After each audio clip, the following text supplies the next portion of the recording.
And look at this. These are a few differences between k-means and hierarchical clustering. K-means clustering, it's computationally fast for large data sets, useful when certain k is needed. So if you want to upfront, if you know your business strategies and you know that I sense that at a high level we require 3 clusters based on the domain knowledge, then that makes this k-means clustering would make more sense. And here in the hierarchical clustering, it finds natural grouping.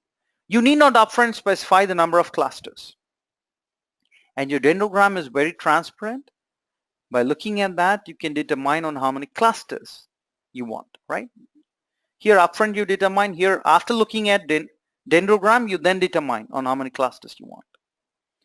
The bad thing is it can take a long time to terminate, and final solution does not guarantee globally optimal value. So it doesn't guarantee this global minima,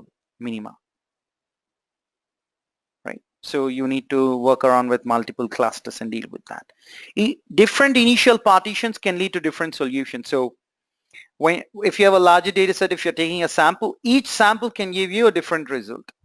So we need to run the algorithm for different values of k, and we do not have a dendrogram to actually, visualize it. And what are the flip sides of hierarchical clustering? It requires huge computation. We have looked at the matrix, distance matrix. It's an n by n distance matrix. And if you have, say, 1,000 records, then you have 1,000 by 1,000, which is a million matrix. That's million cells. That's huge number, huge matrix. This algorithm makes only one pass through the data. Records that are incorrectly allocated early on cannot be reallocated.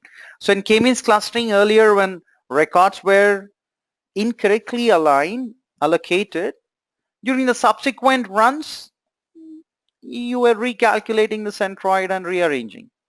But here that is not possible. It's low in stability.